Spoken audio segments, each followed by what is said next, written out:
All content and material used in this video are for purposes of review and commentary under terms of fair use. Also, the following views expressed in this video are of personal opinion. Viewer discretion is advised. Oh, and also spoilers. Well, that doesn't really matter.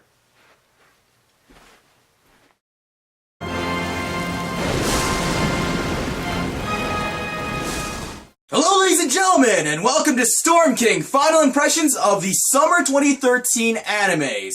Now, without further ado, let's check out and see my opinion of the animes I watched this past summer 2013 season. First on my list is Choujigen Game Neptune the Animation, otherwise known as in English, game-wise, is Hyper Dimension Neptunia. And overall, this anime was not bad. Not the best anime. It was not bad. It was definitely a fan service anime for the Neptunia people who know of the game. You know, it was made for them. And for those who don't know of it, it's more like, here's, you know, what's going on overall and what you can expect if you play the game. That sort of kind of feeling. And overall, the anime voice acting was awesome. You know, you get to hear Tanaka Rie, Sato Rina. Let's see. What's the one who voices Tsubaki from Blaze Blue? Imai Asami, right! Imai Asami. And such and such. And it was cool, it was fun, it was, like I said, not the best. Animation was not bad, not the best, not like production IG kind of overflowing with graphics and cell shading. Ugh, tongue-tied. But yeah, overall, Hyper Dimension Neptune the Animation, Choujigen Game Neptune the Animation was not bad. It was more like, here you go. Play the game, but here's the anime just to give you a summary of what's going on. Choujigen Game Neptune the Animation. Next on our list, Danganronpa Kibou no Gaken to Zetsubou no Koukosei the Animation. Now, first things first, this is an anime adaptation which is roughly 6 hours, 6-ish hours out of a whole, I'm gonna assume, 40-plus hour game. You know, there's gonna be a lot of things that's cut out, especially when it comes to interactivity, you know, of a game in comparison to an anime. So, you're gonna have to give it that. Overall, Danganronpa the Animation got the message through. It made clear of what, you know, was going on and what it wanted to accomplish, and, you know, sort of gave that message of, you know, if you enjoyed the anime, you should also check out the game. And also gave hints of Danganronpa the Animation Season 2. And overall, yeah, I liked it. I definitely enjoyed it. There's gonna be some people that be like, no, it didn't follow the game, you know, all the way to the details, but what do you expect? It's an anime adaptation. Whatever, right? But yes, overall I enjoyed it. Voice acting was top-notch. You know, there was no substituting of, oh, sorry, we couldn't get this voice actor at the time. Everyone was there. The animation and character designs I saw were definitely, compared to the game, were on par. Anime to game were on par. So, overall, I do recommend checking out this anime. It's quite interesting. And, you know, if you have access to the game, definitely check out the game.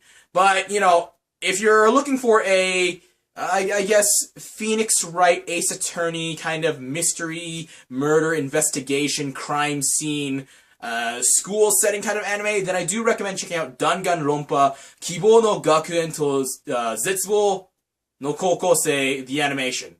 It's not bad. It's pretty good. Next up on my list, Fate Kaleid Liner Prisma Illya. First up, let me say this. Yeah! Second season! Fate Kaleid Liner Prisma Illya! Zwei! And I think there might be a dry, because there is a third season in the manga series. So yeah, it's confirmed we're getting a second season of Liner Prisma Illya. Now, anyways, on to the anime. Overall, it was really awesome. Definitely, you know, the manga to anime adaptation was really nice. Overall, the series is just a pure kind of magical girl. It's like magical girl fan service combined with the whole Nasuverse. By Nasuverse, I mean like, well, not really. They didn't allude to Tsukihime a little bit.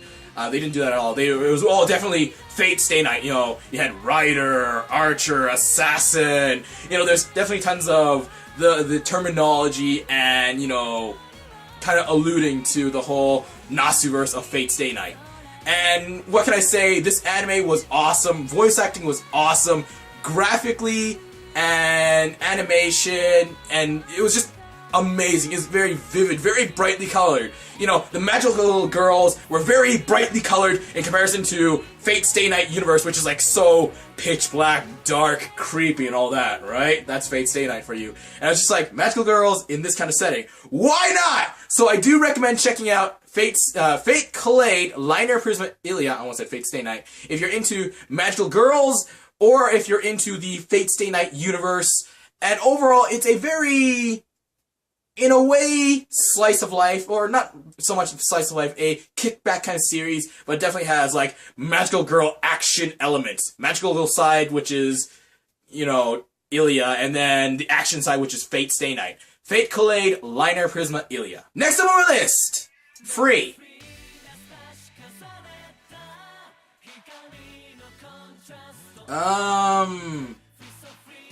Yeah, Free. It has the Kyoto animation, high production, and high quality. Voice acting was top-notch. Execution-wise, it was pretty good. Content-wise, and the blatant audience they're trying to target, not so much for me. This is a pro-Fujoshi anime, and I'm just like, I watched it. It was good from a reviewer's point of view. In terms of myself as a person, in terms of like fan base wise, fan following wise, and all that kind of stuff, get it away from me. I've been to too many cons already with free photo shoots, and I do not want to be near it, and I do not want to be near a single Fujoshi that's into free. Sorry, that's just me. I got nothing against free. I just got something against those that are like pro-free. Anyways, music-wise, it was definitely pro Backstreet Boys kind of pop and all that fun stuff. Well, opening was definitely rock, but ending, actually I enjoyed the ending overall. It was like boy band kind of ish. A boy group, boy pop. Anyways, but yeah, Free. Check it out if you're curious. It's definitely not like Prince of Tennis where it was definitely all about the sports. Free is definitely like, there's sports, which is swimming, but it's just like, sports aside, here you go, hot guys for girls. Free. Next on our list, Genshiken Nidaime. Now, when it comes to Genshiken Nidaime, the anime, I admittedly, I was sort of bored. Well, not, okay, not bored. Just more like, I could peripherally watch it and just be like, oh yeah, I know what's going on. My fault being that I read Genshiken Nidaime the second season. Genshiken Nidaime, the manga.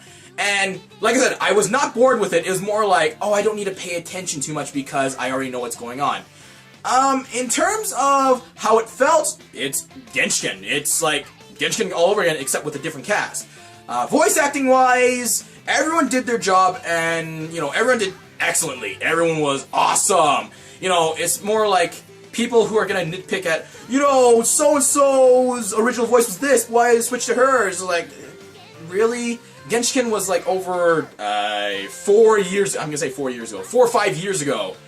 Are you telling me you still remember it? I mean, congrats if you still remember the voice, but still, you know, it's like a new studio, so, you know, whatever. Anyways, Genshiken Nidaime. I do recommend it if you've checked out Genshiken, the first season, if you liked it. Definitely you can watch this as a new person.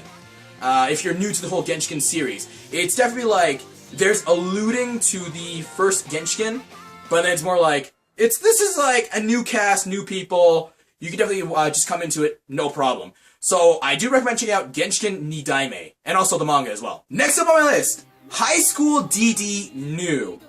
Now, Highschool DxD, I love this series, light novel and anime-wise. Not in terms of fan service, just to get it right out there. It's not because of the fan service. The fan service is nice, but it's not because of the fan service. I like it because it's a very pro-shonen comedic kind of plot. and, you know, it just has like the perfect balance of action and comedy, and also the perverseness, which is like the main character Issei is like so pervert. Now, when it comes to High School DxD New, this season was sort of weak. Now, not in terms of, you know, the studio, you know, did not do a good job in, you know, adapting volumes 3 and 4. No. They did a perfect job in adapting volumes 3 and 4 for High School DxD. The problem is, volumes 3 and 4 for High School DxD is a little bit weak. Now, what do I mean by a little bit weak? For volumes 3 and 4 for High School DxD, it's not Issei-centric. It's very much so concentrates on Kiba Yuto in Volume 3, and then Volume 4, it's... I guess it was definitely, it did switch back to Issei, but then it was more concentrating around the kind of, you know, alliance and treaty between the three factions, and more politically focused rather than Issei focused. Now, what can I say? I liked New, but due to volumes 3 and 4 being the weaker of the light novels, and that being part of the anime, which I guess would sort of hurt it in terms of ratings, in my opinion, you know, I still liked it, but it was still weak. Not because of the anime, but because the content that they were adapting was admittedly weaker than the rest of the volumes. Then, you know, 1, 2, you know, 5 was, I believe 5 was... No, 5 and 6 were definitely more action-oriented. I think it was 8 that was a filler. 8 was side stories. But regardless, I do recommend checking out High School DxD New if you like High School DxD.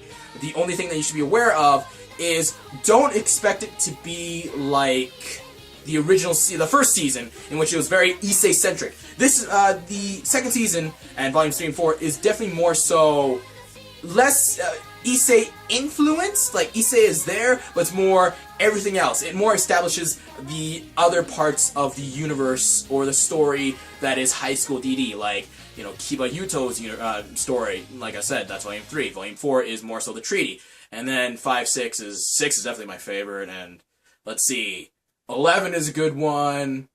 Anyways, High School DxD New. Yes, I liked it, but again, because of the material that it was adapted from, it's a little bit weak, but regardless, I still liked it because Zenovia, man! I got to see Zenovia animated, hell yeah! High School DxD New. Next up on our list, Kami no Mizo Shiru Sekai, Megami-hen, otherwise known as The World God Only Knows, the Goddess Arc. Or Goddess Chapter, whatever. And what can I say? I love this season. It was... Okay, I'll just get it right out there. This season honestly made my heart break again. Like, a certain chapter, as certain episodes which adapt as certain chapters, it made my heart break again. It made me, like, depressed for, like, a good amount of time. I'm like, no! And execution-wise, I love how they were able to cover the goddesses a little bit. It's like, oh, here's what happened. You know, rather than doing another, you know, third and fourth and fifth season, though I would like another third, fourth, and fifth season of, you know, covering Tsukio, more Shiori, more Diana, more Yui, and other goddesses, and also the other girls that was encountered during the summer vacation for Keima. Anyways, I loved it. It was brilliant. It was breathtaking. Animation was just as amazing as the previous 2 seasons. You know, acting-wise, voicing-wise, it was just as... Dude, what can I say about acting? If it makes my heart break, that can tell you how good the acting was, or the voicing was.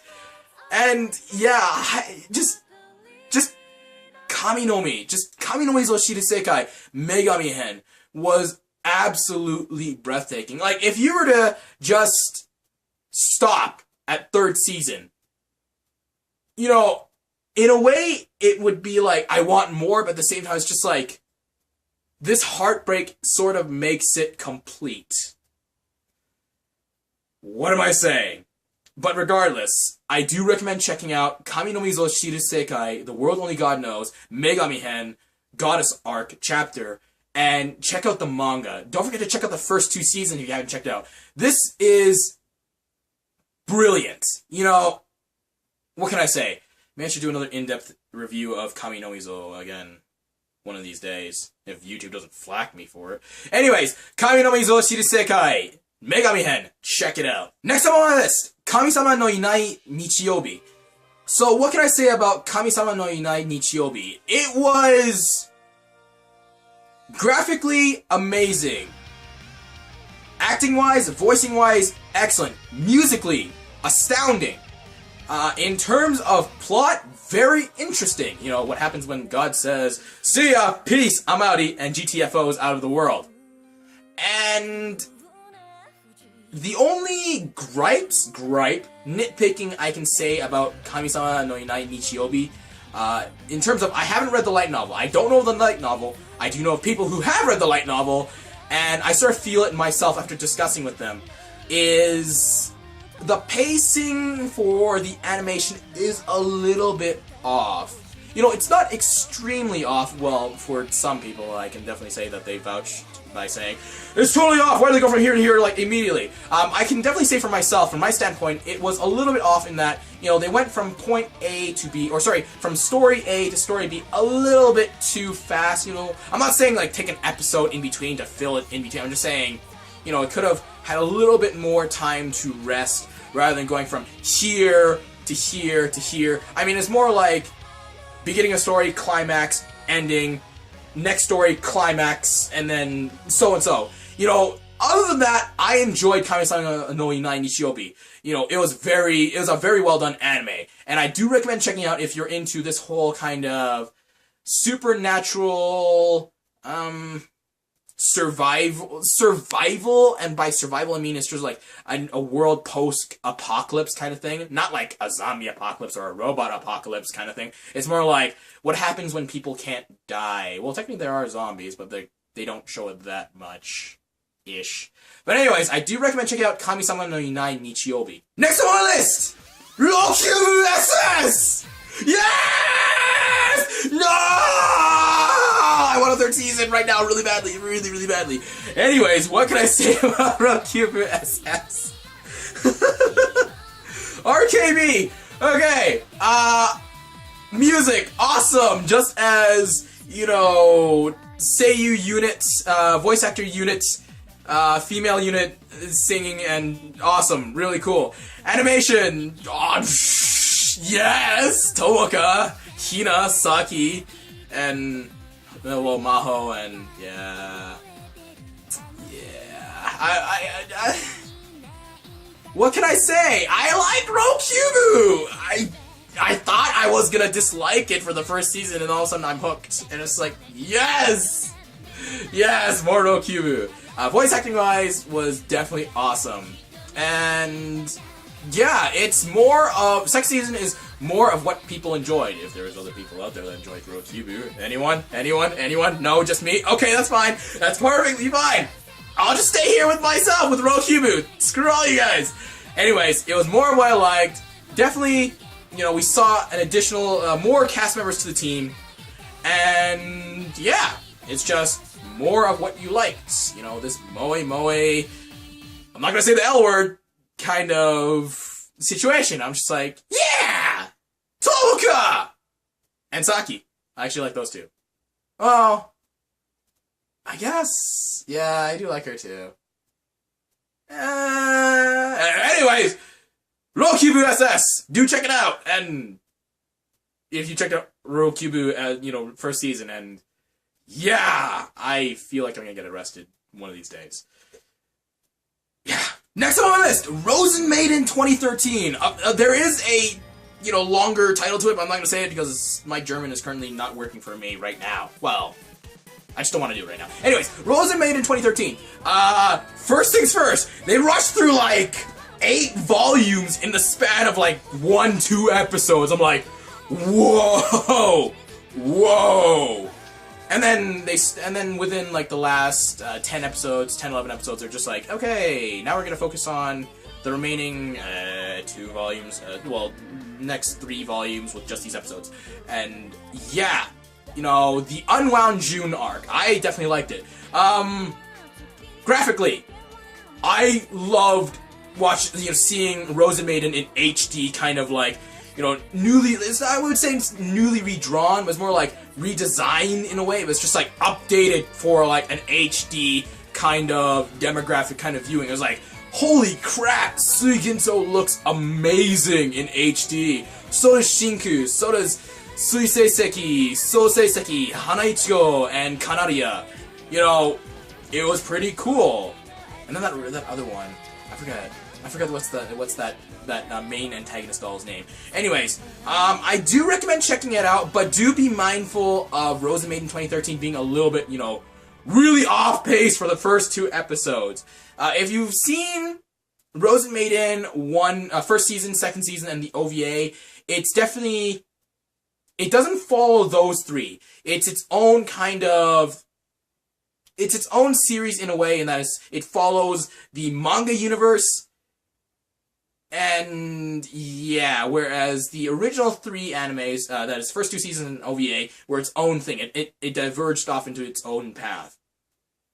And in this one is more, it's less about the wound June, which is the little June. It's more about the older June, the unwound June. And I liked it. So yeah, Rozen Maiden 2013. I do recommend checking it out, and checking out Rozen Maiden in general. It's not bad. Next on my list, Senki Zesshou Symphogear G. In the distance, that day the star, blah, blah, blah, blah, blah, blah, whatever the rest of the title is. Anyways, what is my opinion of Symphogear G? I guess it did improve upon first season a little bit. Plot was a little bit more engaging. It wasn't as much kind of, well, actually, no, the drama was still there. It was just like not the, I guess, it's hard to explain unless you watch it. If you enjoyed Symphogear, you're gonna like Symphogear G. In my opinion, I saw some improvements in terms of the plot and kind of the drama and the characterization, but it was still like, it wasn't for me. Like, I wasn't there for Symphogear G for the plot. It was like, okay, I see it, but it's not really, I don't really find it engaging for myself. I was more there for the music. You know, the music for Mizuki Nan was awesome. Kanade. And Yukine Chris, who is voiced by Takagi Aihi. I liked her first season music. You know, less so her second season is more like, I like the more heavy. It was like a better pace of heavy rock with a splash of metal. Tachibana, voiced by Yuki Aoi. I don't like her music overall. It's just like it's way too bubble pop for me. Even though she has more active bubble pop, I guess. Then there's Nanjo Yoshino. Yes! Hell yeah, man! All the way! You know, I love the high beats, electronic pop music. And then Kaiano Ai. It was like jazz rock, and I'm just like, it's not for me. But yeah, overall, do I recommend checking out Senki Zesshou Symphogear G? Like I said, if you like Symphogear, the first season, you're gonna like the second season. If you're curious about the second season, I do recommend checking it out. Music might not be as, for some characters, as spectacular as the first season, but definitely do check it out for the music and if you want to, the plot. Oh yeah, by the way, Ikichi Yuka, definitely loving the whole kind of Castlevania orchestral, you know, Bogendorfer kind of pipe organ kind of music. I definitely like that. Awesome. Senki Zesshou Symphogear G, whatever the rest of the title is. Next on our list, Shingeki no Kyoujin. Now, I know you guys have been waiting for this. What is my final opinions of Shingeki no Kyoujin? Now, overall, Shingeki no Kyoujin, I like the anime. And, you know, I also read the manga as well. The only gripe I have for Shingeki no Kyojin, the anime, in comparison to the manga, is sort of a little bit of pacing issue. Now, what do I mean by pacing issue? Now, for Shingeki no Kyojin, the animation, you know, it's very, some parts it's like very fast, you know, 1, 2, 3, 4, from here to here to here, you know, we're going from flying from rooftops to, you know, slicing up titans and all that fun stuff. But then, you know, there's come certain parts where it's just like, Okay, so we're talking about some people's pasts. Can we sort of get back to the action? You know, what happens to main character in a certain situation? Is he alive or not? Well, obviously, since he's main character. But regardless, you know, we want to know! And that is my only gripe for Shingeki no Kyoujin, is that there's a little bit of a pacing issue sometimes, but it's just like, overall, it follows the manga, you know, very well. You know, I don't think there was any confirmation for a second season. I don't think there is going to be a second season because I heard something, I remember reading something somewhere that there was not going to be a second season. There was no confirmation for it. So, you know, oh well, read the manga. So, Shingeki no Kyoujin, I do recommend checking out if you like the whole gritty, dark, apocalyptic situation, you know, kind of action anime. You know, it's definitely something worth checking out. Shingeki no Kyoujin. Next on my list, Aru Kagaku no Railgun S. Now, first things first, I just want to say that Aru Kagaku no Railgun S is definitely, bar none, with no hyperbole and every hyperbole, the best anime this year, 2013. I definitely agree to that. You know, I stand by that statement. You know, that statement that I proclaimed, and I'll explain why. First things first, music-wise, openings done by Flipside, very cool. Endings done by Igachiyuka. Now, I'll get back to the endings in a little bit. Now, Aru Kagaku no Railgun S. The first 16 episodes are all about the sisters arc, and of course the other 17, the remaining 17, not 17, the remaining 9 episodes, not 17. It would be awesome if it was 17 episodes. Is filler, but I still found it was pretty cool. Now, in Aru Majutsu no Index, we see the sisters arc and how Toma is wrapped around it by accident, unfortunately for him, and how Misaka Mikoto is a relevant character, and, you know, why the sisters are relevant, and, you know, how Accelerator wraps into this plot, you know, how they all wrap around the universe of Index. Now, Railgun S is brilliant. It is excellent. It gives us reason.